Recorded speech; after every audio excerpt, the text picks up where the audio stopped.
I feel like my very first time was awesome. It was great because all your friends show up and they're just excited. And you're excited. You've been prepping for this forever.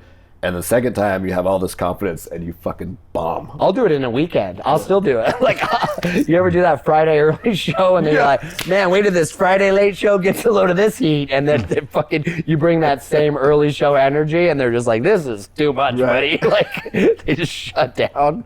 I've learned nothing. When did you decide to dig in and like really get serious about it? But honestly, like 5 years ago. Yeah. Fucking almost 15 years in at that point. And I was like, maybe now's the time to like take this seriously or try. No one's buying skate videos on VHS anymore. That was my current hustle, was selling stolen Zoomies VHSs to skate park kids. Yeah, it is not an industry that did not hold up, but wait, let me tell you. The skate clip NFT market didn't take off. Right, exactly. It's a long story, but I had a kid and I moved. I quit comedy. I was doing real estate full time. And then I got into the Seattle International Comedy Contest and did pretty well. And so I was like, man, I should take comedy seriously. Like, it was the first time I'd ever gotten I'd never been in a festival or contest, any kind of official nod from show business, no managers or agents interested, like literally nothing like had ever moved. So I was like, man, like if in 10 years I didn't take advantage of this, I'm gonna look back and fucking hate myself. So I was like, this is the first time I've ever had an opportunity. I'm going to take full advantage of it. And my wife was like, no, you've been trying this for 15 years. Now it's going to work? She's like, you're an idiot.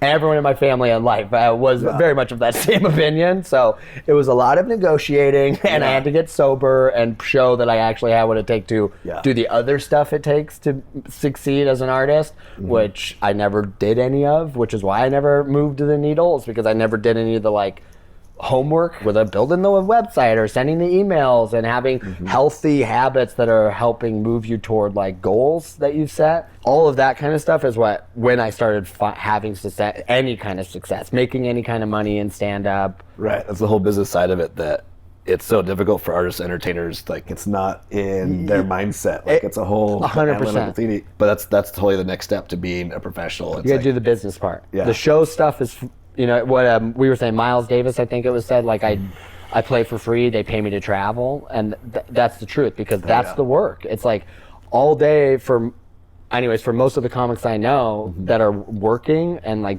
even if they're represented by big talent agencies and stuff, most of the day is still like communicating, asking for stuff, working towards their goals, which is not sexy. You know, it's not fun. It's not writing jokes. It's not performing. It's not hanging out with your friends and riffing bits. It's like literally sending emails, you know, doing social media, editing clips, like, you know, researching the new shows, the new clubs, like where you want to go, like all that kind of stuff. It's boring and shitty, and it's like I said, it's homework. Like I like being at school, but I never did very well because I never went home and did my homework. Right. You know.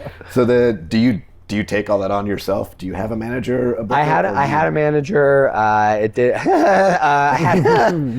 had a manager. It didn't work out. Yeah. It was definitely, I was a little bit disillusioned with what a manager would do for you, and turns out you still have to do all of the work, and the manager can like make the phone call for you or whatever, but unless you're like helping them navigate your goals, most of the time, at least from the people I've talked to who have also had managers unsuccessfully, it's like they're not going to be proactive. They have other clients, they have their own lives going on and stuff. So for me, it could be life-changing money, and for them, it's just their month's pay or whatever. I think a lot of comics get to a level where they're kind of like so big that the risk of not having management is too high, that they kind of need it because there's a lot more contracts, there's a lot more corporations involved, there's a lot more communication that is legally binding, so that you need liability. So in order to have that, you are almost forced to like work with management. It's almost like I'm just getting an office assistant, but they're focused on it's more of an administrator. Right? Yeah. What about you, Jack? When are you going to take it seriously? Yeah, I would love to take it more seriously.